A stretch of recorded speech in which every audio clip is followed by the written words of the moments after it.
Dear friends, this is Harikrishna Mallik.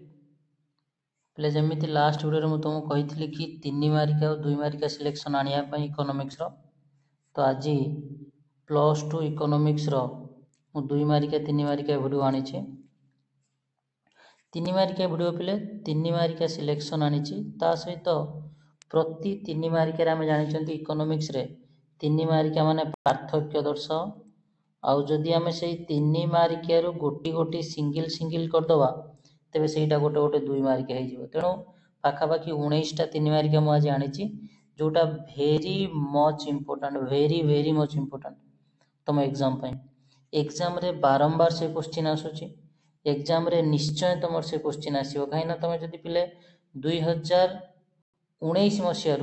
कहीं तुम तापर सिलेबस चेंज हो नुआ सिलेबस 19 मसीह जब बारंबार देखिक आसो से क्वेश्चन ही रिपीट हो निश्चय ओके तो पिले मु ग्यारंटी दूची तुम्हें से जो 3 मार्किया जहाँ भी पार्थक्य देती भर निश्चय तुम क्वेश्चन आसो तुम्हें भल से प्रिपेरेसन हो पिले ओके देख लेट करवानी स्टार्ट करवा आमर जो सिलेक्शन क्वेश्चन एग्जाम रे आसीबा भली सिलेक्शन क्वेश्चन प्रथम क्वेश्चन चाहिदार परिवर्तन चाहिदा परिमाण परिवर्तन सेकेंड क्वेश्चन संपूर्ण स्थितिस्थापक चाहिदा संपूर्ण अस्थितिस्थापक चाहिदा थर्ड क्वेश्चन अपेक्षाकृत स्थितिस्थापक चाहिदा अपेक्षाकृत अस्थितिस्थापक चाहिदा फोर्थ क्वेश्चन हूँ स्थिर साधन परिवर्ती साधन फिफ्थ क्वेश्चन हूँ स्थिर परिवेय परिवर्ती परिवेय बछा बछा क्वेश्चन पिले 3 मार्किया बछा बछा क्वेश्चन तुम बही एमती क्वेश्चन तुमको दिखाई एग्जाम रे आसीबो ही आसीबो ओके तुमको बारंबार मु कहूँ एगुड़ा सब पूरा प्रैक्टिस कर देथिबो एको पूरा पानी कर देथिबो 6 नंबर क्वेश्चन सीमांत उत्पाद और मोट उत्पाद मध्य पार्थक्य 7 नंबर क्वेश्चन वास्तव परिवेय और मौद्रिक परिवेय 8 नंबर क्वेश्चन हिसाबयुक्त परिवेय अर्थनैतिक परिवेय 9 नंबर क्वेश्चन पूर्ण प्रतियोगितामूलक बजार और एकाधिकार बजार मध्य पार्थक्य 10 नंबर क्वेश्चन पूर्ण प्रतियोगिता बजार और एकाधिकार प्रतियोगितामूलक बजार मध्य पार्थक्य पिले देखा आम समस्त जानते एकाधिकार बजार अलग एकाधिकार प्रतियोगितामूलक बजार अलग ओके देन तापर बजार दर और स्वाभाविक दर मध्य पार्थक्य पिले ये 3 मार्किया आउ या सहित कौन या सहित 2 मार्किया एमती पड़ो पिले कि बजार दर क्या कह जाए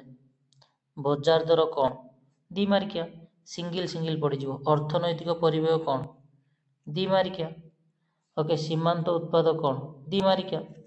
पिले मन रख तुम इकोनॉमिक्स रे जहाँ जहाँ सिलेक्शन तुमको दि जाऊँगी ताको पानी कर दियो ताको पूरा एते प्रैक्टिस कर जमी एग्जाम रे पढ़ला मात्रे तुम पेन चलो पेन अटकीब ना ओके तापर देखा 11 नंबर 12 नंबर क्वेश्चन बेष्टी अर्थनीति और समष्टि अर्थनीति मध्य पार्थक्य ओके 2 मार्किया पड़ जाव मनकर कौन गोटे पड़ 2 मार्किया बेष्टी अर्थनीति विषय लिख बेष्टी अर्थनीति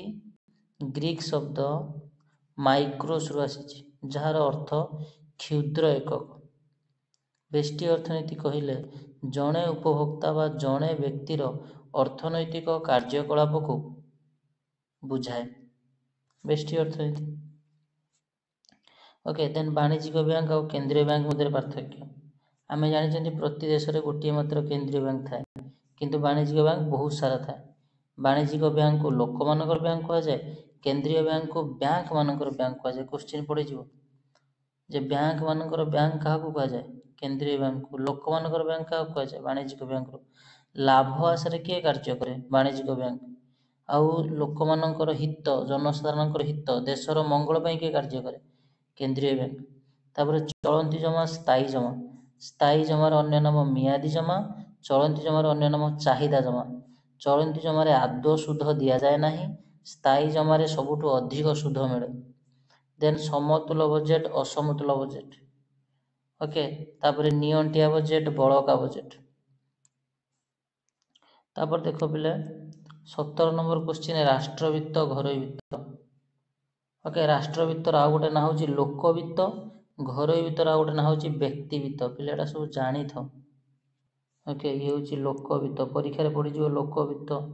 आउ व्यक्तिवित्त तुम कौन कह सार तो आमको सिलेक्शन दे नथिले ना गुड़ा मन रख सामूहिक चाहिदा एग्रीगेट डिमांड सामूहिक जोगाण एग्रीगेट सप्लाई या मध्य पार्थक्य ବାସ୍ତବ ଘରୋଇ ଉତ୍ପାଦ, ମୌଦ୍ରିକ ଘରୋଇ ଉତ୍ପାଦ। ଓକେ, ଆମେ ଯେଉଁ ବାସ୍ତବ ଘରୋଇ ଉତ୍ପାଦକୁ ଆମେ କୁହନ୍ତି ରିଏଲ୍ ଜିଡିପି,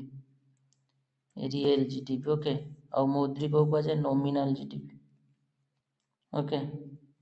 ପିଲେ, ଏତିକି ଥିଲା ତମର ସିଲେକ୍ସନ୍, ଏତିକି ଥିଲା ତମର କ'ଣ 19ଟା କୋଶ୍ଚିନ୍ 3 ମାର୍କିଆ। ଯଦି ପିଲେ ଦେଖିବ, ଯଦି 19ଟା କୋଶ୍ଚିନ୍ 3 ମାର୍କିଆ ଯେଉଁ ଅଛି, ଦେଖ ଦୁଇଟା ଅଛି। ଯଦି ତୁମେ ଭାଙ୍ଗିଦେବା 19 ଦୁନେ କରିଦିଅ, 36ଟା 2 ମାର୍କିଆ ତୁମକୁ ମିଳିଯିବ ଏଠୁ। ତେଣୁ ଏଇ 19ଟା କୋଶ୍ଚିନ୍କୁ ଯଦି ତୁମେ ପ୍ରାକ୍ଟିସ୍ କରିଦେଉଛ ପିଲେ, ଏଇଠୁ ତୁମକୁ 2 ମାର୍କିଆ ବି ମିଳିଯିବ ଆଉ 3 ମାର୍କିଆ ବି ମିଳିଯିବ। ଆଉ ମୁଁ ଦେଖୁଥିଲି ପିଲେ କମେଣ୍ଟ କରୁଥିଲେ କି କେନ୍ସଙ୍କ ଆୟ ନିର୍ଦ୍ଧାରଣ ତତ୍ତ୍ୱର ଗୋଟେ ବ୍ୟାଖ୍ୟା କରିବା ପାଇଁ। ପିଲେ ମୁଁ ନିଶ୍ଚୟ ଗୋଟେ ଭିଡ଼ିଓ କରିଦେବି, ୟା ପର ଗୋଟେ ଦୁଇଟା ଭିଡ଼ିଓ ମୁଁ ନିଶ୍ଚୟ କରିଦେବି। କେନ୍ସଙ୍କ ଆୟ ନିର୍ଦ୍ଧାରଣ ତତ୍ତ୍ୱର ବ୍ୟାଖ୍ୟା କେମିତି କରିବ, 8 ମାର୍କିଆ କେମିତି ଲଙ୍ଗ୍ ଟାଇପ୍ ଲେଖିବ, ତାର ଗୋଟେ ଭିଡ଼ିଓ ଆଣିବି। ତା ସହିତ ଆଉ ତୁମମାନଙ୍କୁ କେଉଁ ଚାପ୍ଟର ଦରକାର ଭିଡ଼ିଓ ସିଲେକ୍ସନ୍ ମୋତେ କମେଣ୍ଟ କର। ଆଉ ଭିଡ଼ିଓକୁ ପିଲେ ସେୟାର କର। ଭିଡ଼ିଓକୁ ତୁମେ ଯେତେ ସେୟାର କରିବ, ମୋତେ ବାରମ୍ବାର ଭିଡ଼ିଓ ବନେଇବା ପାଇଁ ମୋତେ ଇଣ୍ଟରେଷ୍ଟ ଆସିବ, ଆଗ୍ରହ ଆସିବ ପିଲେ। ଓକେ ପିଲେ, ଥ୍ୟାଙ୍କ ୟୁ। ଜୟ ଜଗନ୍ନାଥ, ଜୟ ମା' ଘଟଗାଁ।